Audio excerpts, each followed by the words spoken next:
Assalamualaikum, this is Shehbaz Ali and I welcome you all on my YouTube channel शिकार प्रोफिजिक्स academy.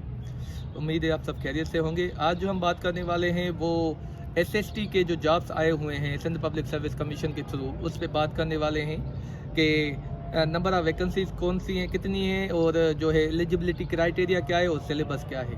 तो सबसे पहले तो ये पता होना चाहिए कि पहले जो जॉब आती थी एचएसटी, वो उनको तब्दील करके नाम रख दिया गया है एसएसटी। एसएसटी का फुल फॉर्म है सेकेंडरी स्कूल टीचर, जो कि बीपीएस 16 की जॉब है।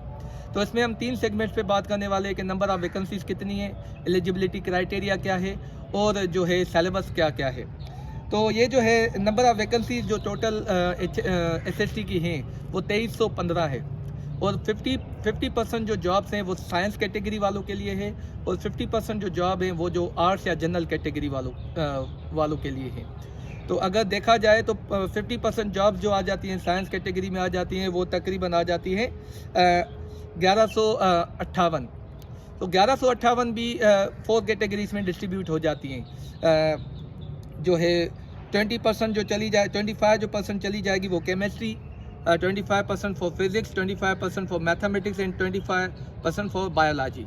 तो अगर इनको देखें तो तकरीबन हर एक सब्जेक्ट के अंदर 290 सीट्स आ जाती हैं। 290 seat for physics, 290 seat for chemistry. तो रिस्पेक्टिवली हर किसी को तकरीबन इतनी सीट्स मिल जाती हैं और 50% जो सीट्स बच जाती हैं जो कि 1158 है, वो आर्ट्स कैटेगरी में चली जाती हैं और आर्ट्स कैटेगरी में भी डिवाइड हो जाती हैं। बहुत सारे डिपार्टमेंट आ जाते हैं जैसे इंग्लिश, सिंधी, उर्दू, पाकिस्तान स्टडी हो गया, एथिक्स या ड्राइंग हो गया।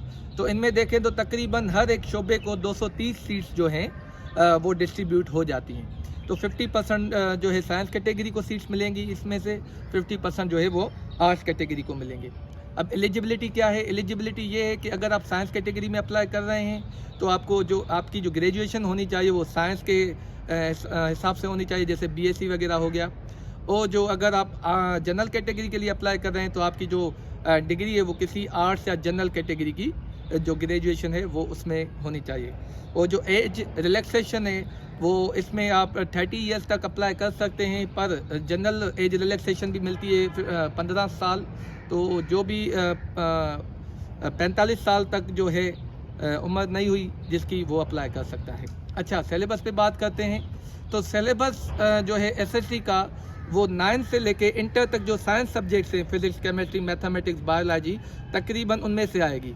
और उसमें एडिशन होगी, थोड़ी पीएस आएगी, सिंधी के कुछ सवालात आ जाएंगे, जनरल नॉलेज आएगी, इंग्लिश आएगी। पर मेनली जो इनका मोस्टली जो पोर्शन होगा वो इन 4 सब्जेक्ट के ऊपर होगा, क्योंकि ये साइंस कैटेगरी का जो है साइंस कैटेगरी की जॉब है। और अगर आप जनरल कैटेगरी की देखें तो जनरल कैटेगरी में आपकी इंग्लिश भी, सिंधी भी, पीएस भी और जनरल नॉलेज वगैरह इस पर आ जाती है। एक और जॉब है एसएस, वो है सब्जेक्ट स्पेशलिस्ट, इसके साथ ही आई हुई है।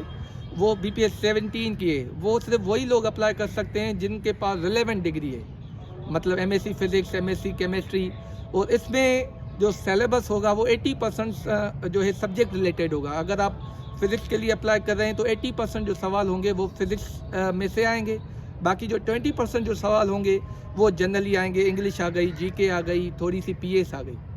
तो ये तीनों चीज़ें हैं। सिलेबस क्या है मैंने आपको बता दिया, एलिजिबिलिटी क्राइटेरिया क्या है वो आपको बता दिया, और नंबर ऑफ़ जो वैकेंसीज़ हैं वो भी आपको बता दिया। उम्मीद है आपको समझ में आ गई होगी। अगर कोई सवाल रह गया या आपकी क्वेरी जो है अनआंसर्ड रह गई तो आप कमेंट सेक्शन में पूछ सकते हैं। Thank you very much.